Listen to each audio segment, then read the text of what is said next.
नमस्कार, मैं doctor Kamlesh प्रीतवानी SR का P government college PG college Kishangarh से मैं आज ई लेक्चर की सीरीज़ में सेकंड लेक्चर दे रही हूँ। अपना एलिमेंट्स ऑफ कॉस्ट्स पे दे रही हूँ मैं। जैसा कि बच्चों आपको मालूम है कि मैंने पहले आपको लेक्चर जो है कॉस्ट अकाउंटिंग के इंट्रोडक्शन पे दिया था।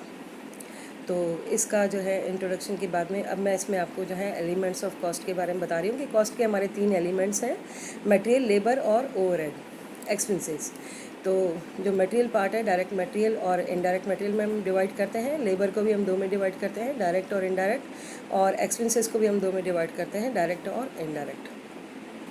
तो मटेरियल का जो पार्ट है, direct material, that is called, जो उसका जो मेजर पार्ट है, उसकी प्राइम कॉस्ट है उसकी, उसमें होता है। जैसे कि आपने एक टेबल बनाई तो उसमें आपने कहा कोई लकड़ी है, वो उसकी मेजर कॉस्ट है, और उसके बाद में आपने उसमें कहा कि जो छोटा मोटा उसका सॉल्यूशंस है, कील आदि लगती है, वो उसका इनडायरेक्ट पार्ट है। ऐसे ही जो है मतलब जो उसके मेजर इंग्रेडिएंट्स हैं उनको हम डायरेक्ट में डिवाइड कर लेते हैं। ऐसे ही लेबर अगर हम लेते हैं तो लेबर के भी 2 पार्ट हैं, डायरेक्ट और इनडायरेक्ट। जैसे मैन्युफैक्चरिंग लेबर है, जो प्रोडक्टिव लेबर है, उसको हम कहते हैं डायरेक्ट लेबर, जो कि मेजर कॉस्ट का पार्ट होता है, उसका अमाउंट भी ज़्यादा होता है। और उसका जो इनडायरेक्ट पार्ट है उसमें हम जो है इनडायरेक्ट पार्ट में जो है उसकी जो है आउटपुट वेजेस जो जैसे कि आपने उसके फॉरमेंस को वेजेस दिया, कि 4 कीपर्स को दिया, स्टोर कीपर्स को दिया आपने, या आपने सैलरी सेल्समैन को सैलरी दी है, तो ये सब उसमें आता है। डायरेक्टर को फीस दी आपने, ये सब अपन इसमें लेते हैं, जिनको कि डायरेक्टली प्रोडक्शन से लिंक नहीं किया जाए, किसी कॉस्ट सेंटर पर नहीं डाला जाए, that is called indirect labour. इसके बाद में हम एक्सपेंसेस लेते हैं। एक्सपेंसेस भी हमारे 2 पार्ट हैं इसके, डायरेक्ट और इनडायरेक्ट एक्सपेंसेस। डायरेक्ट एक्सपेंसेस जो होते हैं जिसको कि कॉस्ट सेंटर पे डाला जाता है, जिनको कि हमें वापस से किसी डिस्ट्रीब्यूशन करने के लिए किसी अलोकेशन के बेस की आवश्यकता नहीं पड़ती, खर्चों का हमें बांटने की आवश्यकता नहीं पड़ती है, वो उसके अंतर्गत आते हैं। और जैसे कि आपने कहा कि डायरेक्टली उस पर जो आपने कॉस्ट सेंटर पे जो खर्चे डाले हैं आपका, उनको हम उसमें ले सकते हैं, चार्जेबल एक्सपेंसेस कहलाते हैं ये।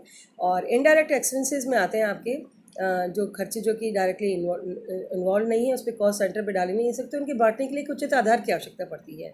तो ये भी आगे आपको ओवरहेड्स में पढ़ना होगा, अलोकेशन, अपॉर्चनमेंट एंड एब्जॉर्प्शन खर्चों का। लेकिन फ़िलहाल हम ये समझ रहे हैं कि खर्चे जो है 2 तरह के हो गए, डायरेक्ट और इनडायरेक्ट, क्या इसकी पहचान आपको समझनी है। और इसके बाद हमने डायरेक्ट पार्ट जो है कॉस्ट का जो है उसमें तीनों चीज़ों को इन्वॉल्व करते हुए मटेरियल, लेबर और एक्सपेंसेस तीनों को इन्वॉल्व कर लिया है। और एक्सपेंसेस में जो है वापस इनडायरेक्ट में भी हमने तीनों को लिया है, यानी कि आपकी कॉस्ट का मेजर पार्ट, मेजर जो उसकी कॉस्ट है उसको तो हमने डायरेक्ट में ले लिया है, और इनडायरेक्ट में जो है अदर एक्सपेंसेस को, अदर मटेरियल और अदर, जो कि इनडायरेक्ट मटेरियल, इनडायरेक्ट लेबर और इनडायरेक्ट एक्सपेंसेस को लिया गया है। तो बच्चों इस तरह से इनडायरेक्ट जो कॉस्ट होती है उसे हम ओवरहेड कह सकते हैं, बर्डन कहा जा सकता है। और इसके लिए ओवरहेड्स को या तो हमें बांटने के लिए एक आधार की आवश्यकता पड़ती है, और आईसीएमए ने इसको जो है इसकी डेफिनेशन जो दी है मैं आपके समक्ष बताना चाहूँगी कि the aggregate of indirect material cost plus wages cost plus indirect expenses is called indirect overheads. Overheads जो हैं वो 4 तरह के हैं, फैक्ट्री ओवरहेड हैं, और आपके एडमिनिस्ट्रेटिव ओवरहेड हैं, सेलिंग है, और डिस्ट्रीब्यूशन के ओवरहेड्स हैं। तो फैक्ट्री ओवरहेड्स में फिर वापस से हम किसको लेंगे, जैसे फैक्ट्री के से रिलेटेड खर्चे हैं लेकिन वो इनडायरेक्ट हैं, दैट मीन्स मतलब उसको डायरेक्टली एलोकेटेड नहीं कि भाई आपने कहा कि भाई ए सेंटर, कॉस्ट सेंटर क्या होते हैं हमारे बच्चों, जो कि जैसे ए बी सी डी 4 वस्तुएं आपने बनाई या 4 आपके डिपार्टमेंट्स हैं, these are called cost centres, जिसकी लागत आपको कैलकुलेट करनी है। हम उन्हें ए बी सी डी नहीं करके हम उन्हें कॉस्ट सेंटर्स वर्ड यूज़ करते हैं। तो कॉस्ट सेंटर पे अगर आपने कहा कि भाई फैक्ट्री से रिलेटेड जो खर्चे हैं तो आपने ए बी सी डी में डिवाइड करने हैं, तो वो पर्टिकुलर बिल्डिंग का डेप्रिसिएशन है, आपका इंश्योरेंस ऑफ बिल्डिंग है, तो ये सब खर्चे कॉमन खर्चे हैं, कॉमन फैक्ट्री खर्चे हैं, उनको हमें ए बी सी और डी पे डिवाइड करना होगा, that is called distribution, allocation of expenses, apportionment of expenses. इसके बाद में एडमिनिस्ट्रेशन ओवरहेड आते हैं। एडमिनिस्ट्रेशन वाले ऑफिस के जो खर्चे हैं, आपके सैलरी है, आपके ऑफिस स्टाफ की, डायरेक्टर की फ़ीस है, फीस रेंट है आपका, स्टेशनरी के खर्चे, ये सारे आपके ऑफिस ओवरहेड आते हैं।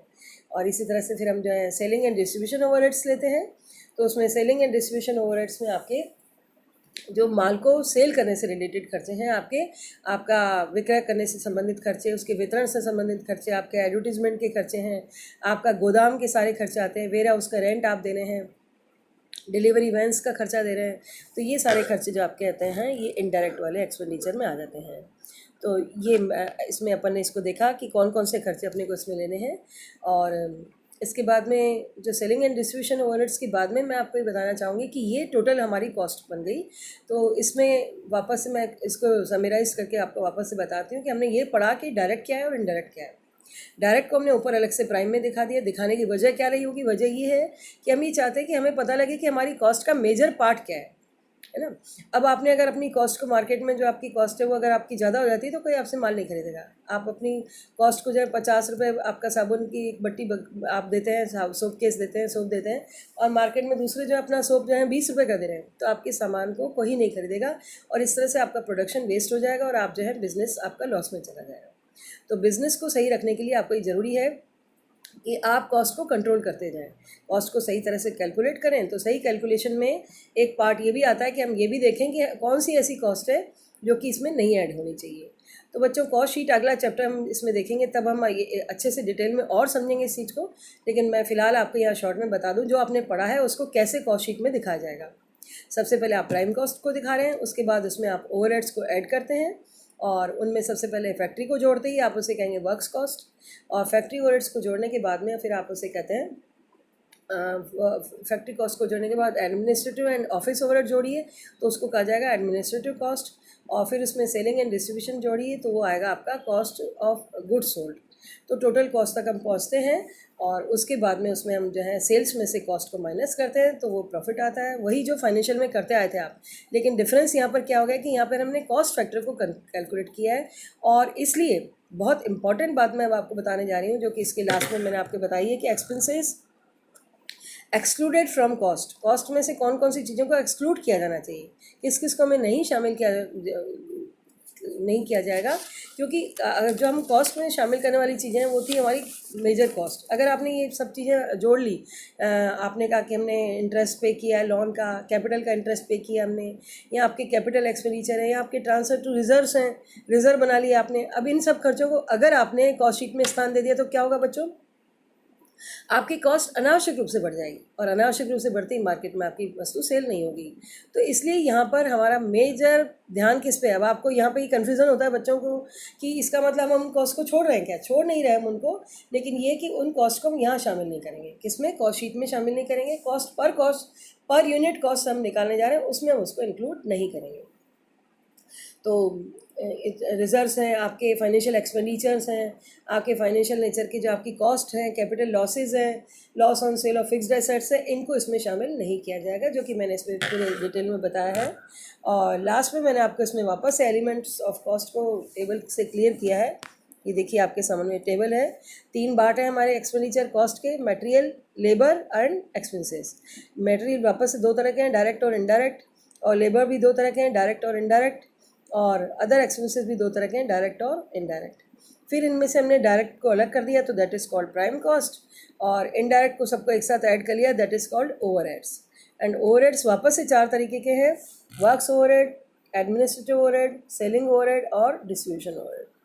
तो इस तरह से इसके बाद में जो हम आगे, अगर आप बच्चों, अगर आप इसके में कोई आपको प्रॉब्लम्स आती हैं, थ्योरेटिकल वैसे क्वेश्चन है इसका ये, लेकिन बेस इसी से तैयार होगा आपका, जिसका आप फर्स्ट ईयर से सेकंड ईयर आगे पीजी में भी पढ़ेंगे।